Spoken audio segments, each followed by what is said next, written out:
इस पर चर्चा करने के लिए हमारे साथ 3 खास मेहमान जुड़े हुए हैं। जैस्मिन, आप भी आ जाएं ताकि हम इस चर्चा को आगे बढ़ा सकें।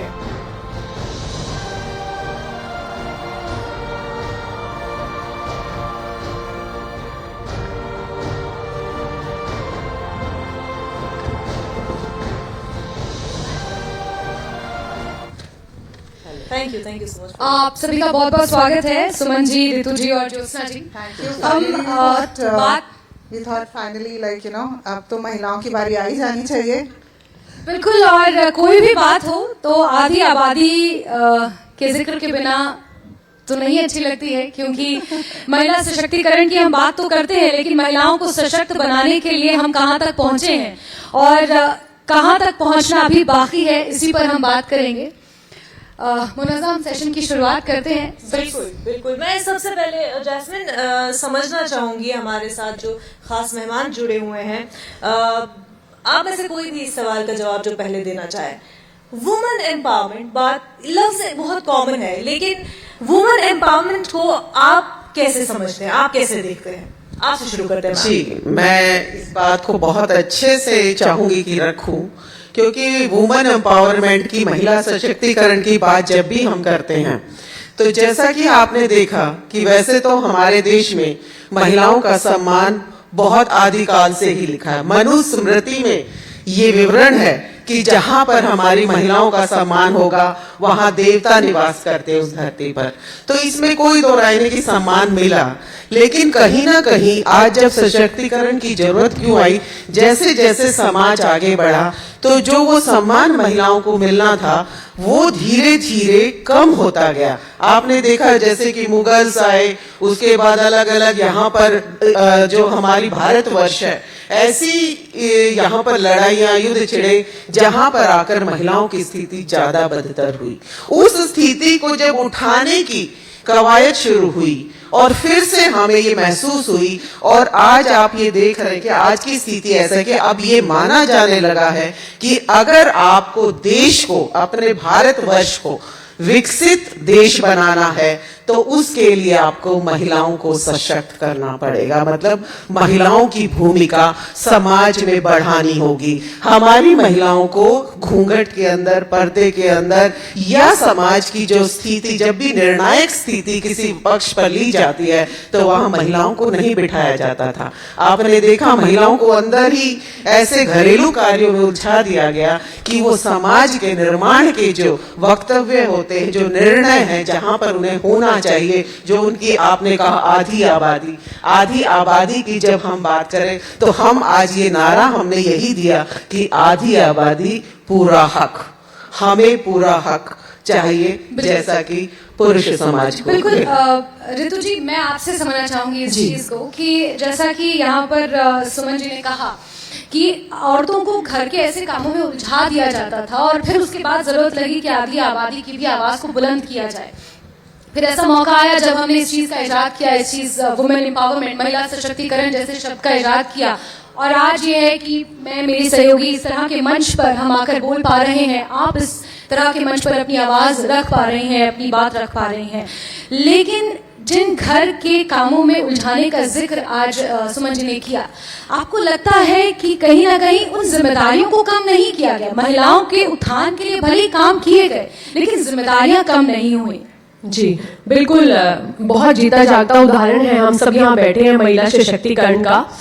और महिला सशक्तिकरण का मतलब सिर्फ ये नहीं होता है कि महिलाओं को समाज में ऊपर उठाना, महिलाओं को उनका ज्ञान, उनके अंदर जो कौशल है उसको एक सही दिशा देना भी समाज का कर्तव्य है, और उसी कर्तव्य के चलते हुए आज महिलाएं सशक्त हो रही हैं। तो महिला सशक्तिकरण में हम जितना आगे बढ़ रहे हैं, मुझे नहीं लगता कि एक जो आदिकाल से हमारी घर की एक जो परंपराएं हैं, जो रीति रिवाज हैं कि वो महिलाओं को ही करने हैं, वो महिलाओं को ही जो है अपने कार्य में निपुण होना है, तो उसमें आज भी जिम्मेवारी है। मैं एक वर्किंग वुमेन हूँ, या और जो मेरी बहनें हैं, तो मुझे लगता है कि सुबह उठते ही हमारे दिमाग में एक जो गृहस्थी वाली लाइन है वो स्टार्ट होती है, और रात को सोने से पहले भी वो हमारे दिमाग में और हमारे दिल में रहती है। है।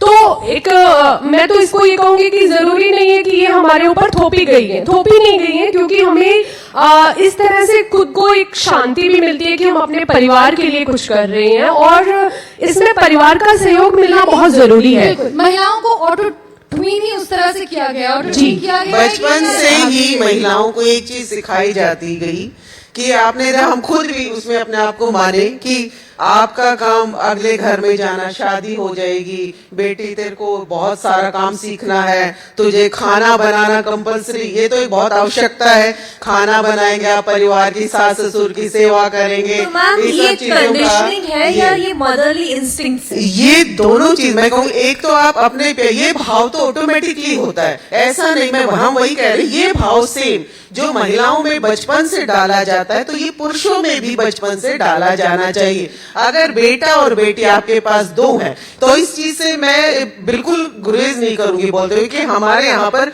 बेटियों को बोला जाता है कि बेटा भाई के लिए खाना लाओ, भाई के लिए पानी लाओ, भाई के लिए, मतलब घर के काम में आप जो है बेटी को ही ये प्रेफर करेंगे कि वही सबको सर्व करे, वो बनाए, जबकि बेटा बराबर। आज क्या है, आज ऑब्जेक्शन हो गया इसी बात पे, आज लड़कियां भी ये कह रही मैं ही क्यों, जब आपके घर में आज बेटा बेटी है तो आप ये कहेंगे कि जी मैं नहीं, अगर आपको चाय बनवानी है, किसी के लिए पानी दिलवाना है, तो बेटा और बेटी का अंतर समाप्त करना, तो मैं उतना ही अपने बेटे को भी ये सिखाऊं कि भाई उसे भी खाना बनाना आना चाहिए, मैम इस मसले को लेकर के अब जो काउंटर आर्ग्यूमेंट अगर कहा जाता है कि ये बहस अब और कितना आगे बढ़ेगी, क्या ऑलरेडी जितना वुमेन एम्पावर हो चुकी है, मैम आपसे मेरा ये सवाल है कि वुमेन एम्पावरमेंट कितनी हो चुकी है और कितनी होनी चाहिए, क्योंकि अक्सर हम सोशल मीडिया पर भी आम कमेंट देखते हैं कि और कितनी वुमेन एम्पावरमेंट चाहिए।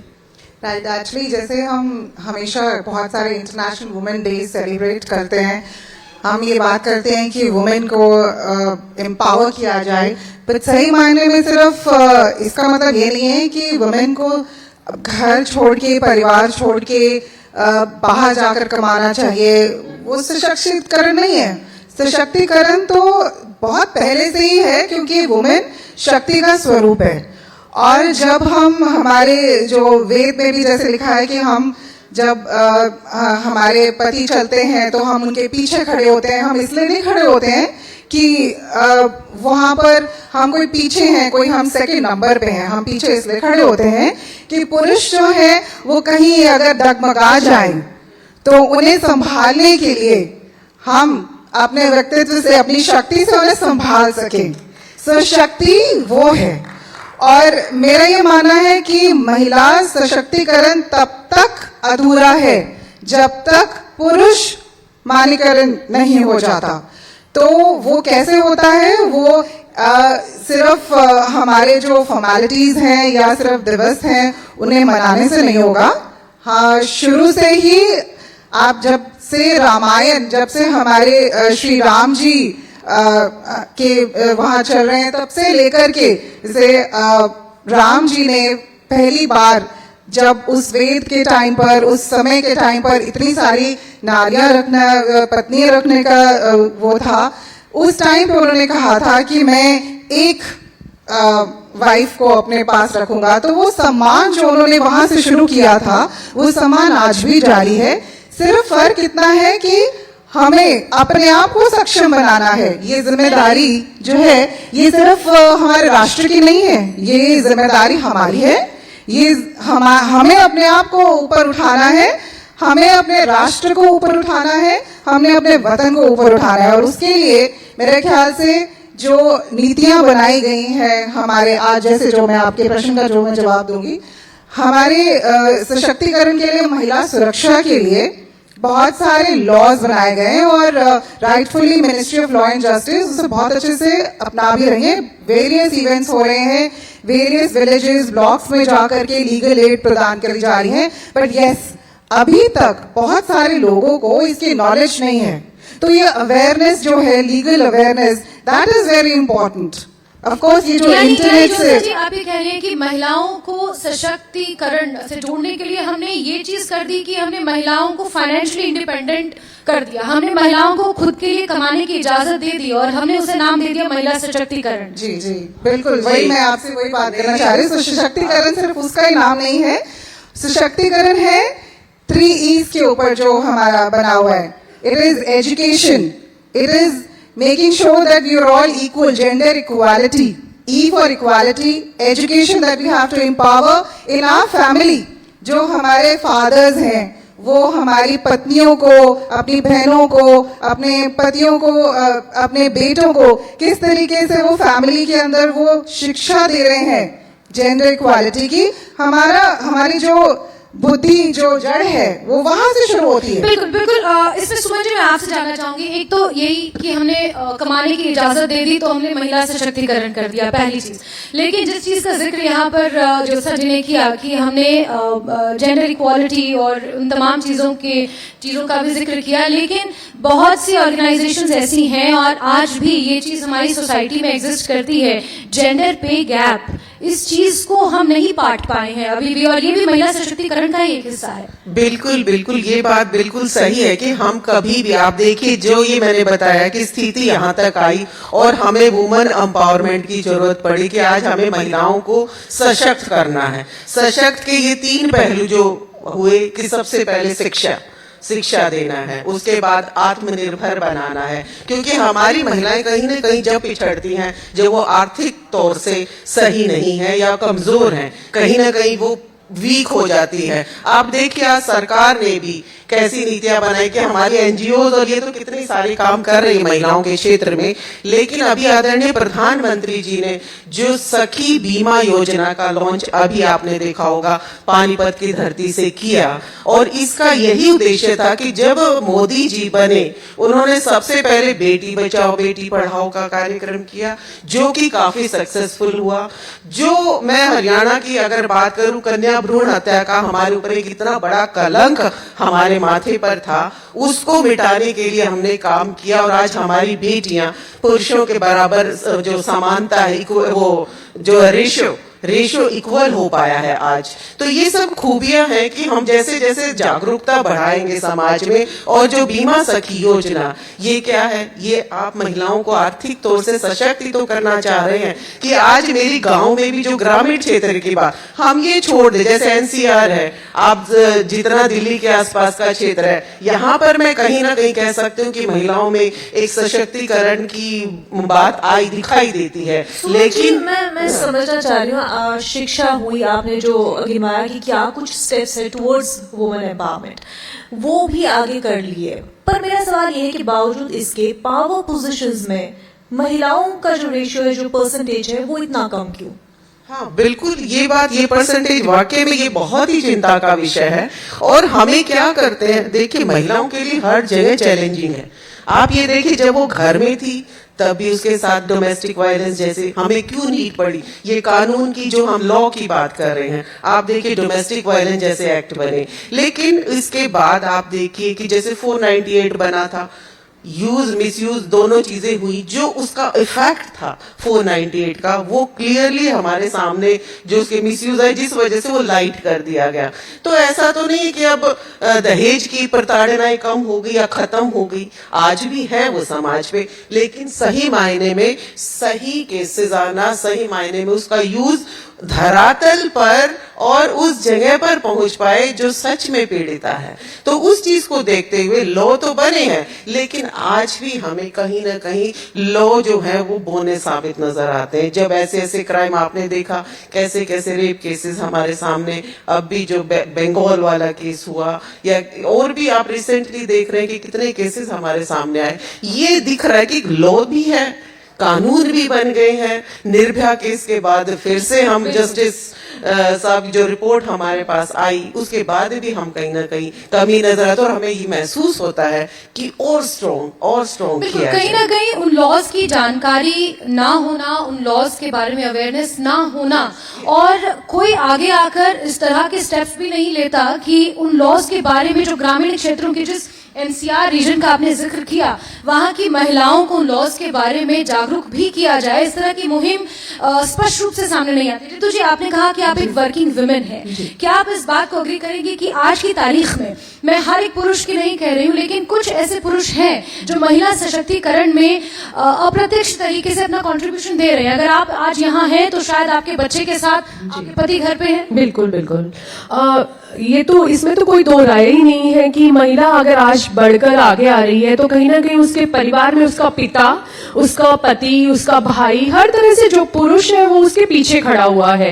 तो जहां हम इक्वालिटी की बात करते हैं तो कहीं ना कहीं वो इक्वालिटी हमें घर से ही मिलनी स्टार्ट हुई है कि मेरे फादर ने मुझे बोला कि तुझे अच्छा पढ़ना है, मेरे भाई को और मुझे सेम प्लेटफॉर्म दिया, तो वो एक पुरुष की ही सोच है। तो इस तरह की अगर हम सोच को बदलेंगे, इस तरह की सोच जो है जब समाज में आएगी, तो मुझे नहीं लगता है कि महिलाओं के लिए जो है वो घर से निकलना या उनके लिए आगे आना जो है वो बहुत मुश्किल होगा। तो सबसे बड़ा जो रोल है महिलाओं को आगे बढ़ाने में एक पुरुष का होता है, और एक अगर उसे समाज में किसी से डर भी लगता है तो वो किससे लगता है? पुरुष से लगता है, क्योंकि बाहर जो समाज में दूसरे पुरुषों से लगता है कि वो अनसेफ है उनके बीच में जाकर, या उसे जो है अपना इक्वालिटी का वहां फील नहीं आता है।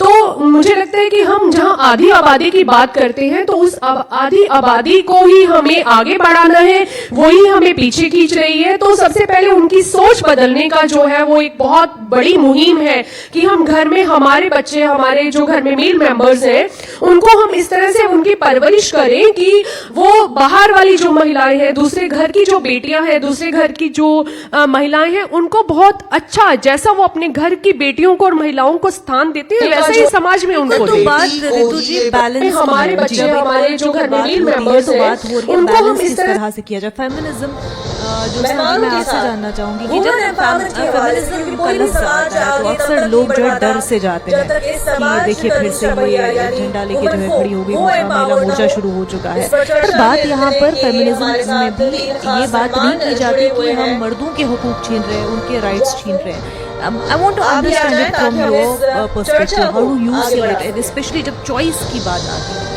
अगर हम चॉइस की बात करें तो आप देखेंगे कि ऐसा नहीं है, बिकॉज मैं ये ज़रूर मानती हूँ कि बहुत सारे जगहों पे आज हमारी लेडीज़, हमारी महिलाएं पहुँच चुकी हैं, ऊंचे स्तर पे नेता भी हैं, बड़े बड़े जुडिशियल ऑफिसर्स भी हैं। बट अगर मैं आपको एक छोटा सा इंसिडेंस बताऊं आपको कि हमारी जो माननीय जस्टिस हेमा कोहली जी हैं, सुप्रीम शिक्षा कोर्ट में, देना वो है, अभी उसके बाद रिटायरमेंट हुई, तो उनकी आत्मनिर्भर पोस्ट बनाना है। रिटायरमेंट एक क्योंकि स्पीच थी, हमारी महिलाएं जिसमें हम कहीं बात ना कर रहे थे कहीं तो उन्होंने कहा जब कि अभी पिछड़ती एक हैं, कमेटी वो फॉर्म हो रही आर्थिक थी तौर और से उसके सही अंदर बहुत सारे जजेस और उनको ड्यूटी दी जा रही राजस्थान थी सरकार ने इस कमेटी के हमारे अंदर। तो अनुरोध के उन्होंने ऊपर कहा अभी कि मेरी ड्यूटी शायद जब मेरी एक दो बारी दिन है तो पहले उन्होंने कहा डिसीजन दिया है आप कि गुलदस्ता वहाँ पकड़ा दीजिएगा, दिया है। खाने का मेन्यू आप डिसाइड कर लीजिएगा। तो पे ऐसा नहीं है community participation एक बहुत बड़ा रोल हमारे अदा कर हम सकती पहुंच है। तो जो गए गाँव के हैं उस लेवल बाशिंदे पे हैं, जो जहाँ यहाँ पर काम करते हैं, वो अगर अपना एवरीवेयर contribution women इस तरह are से देंगे, empowered, अब they are like chief justice के पास वो पहुंच गई हैं। I mean almost like supreme court जजेस दे आर देयर।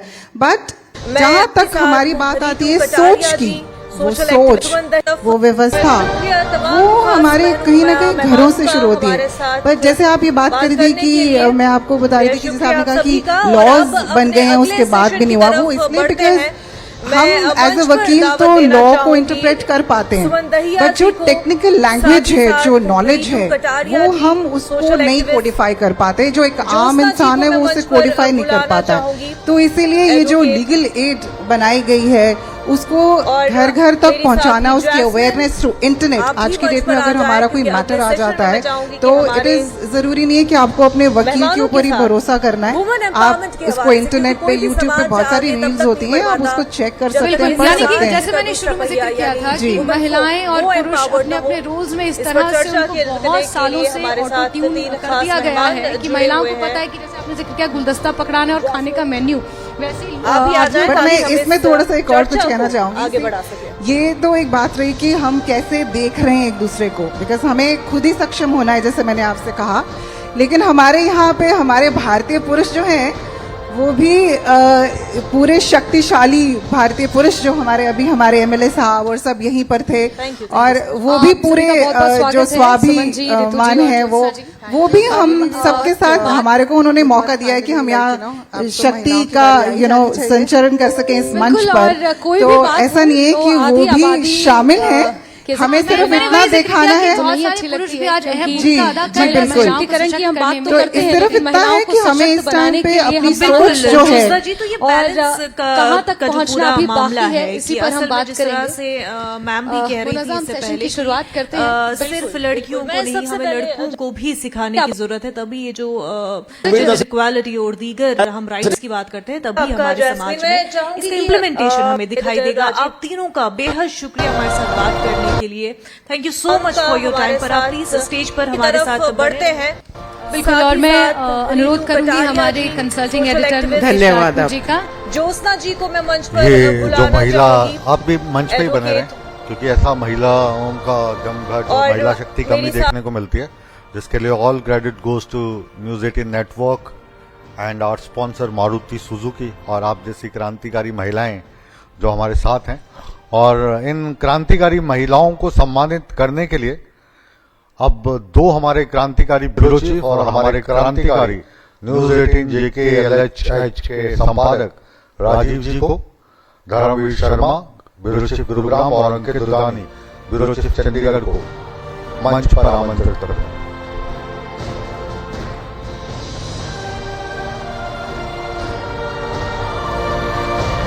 आप भी साथ में चले जाइए।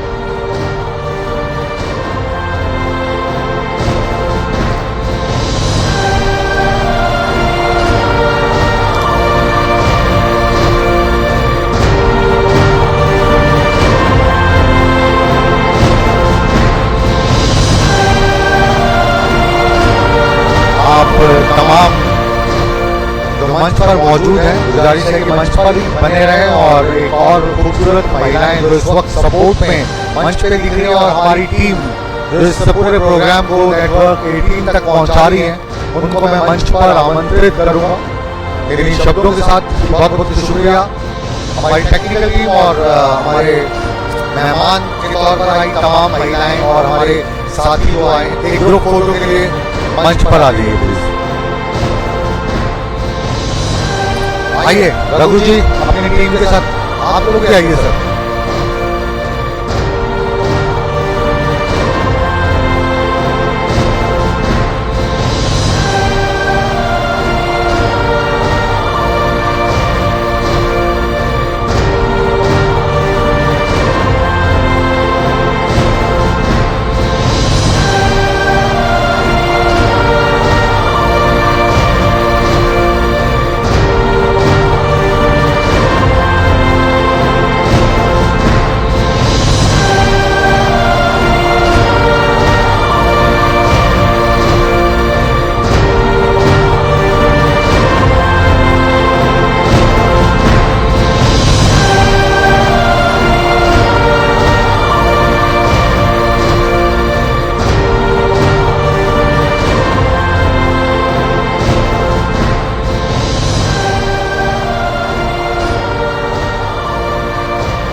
सभी मेहमान प्लीज चाय वगैरह पीकर जाएं।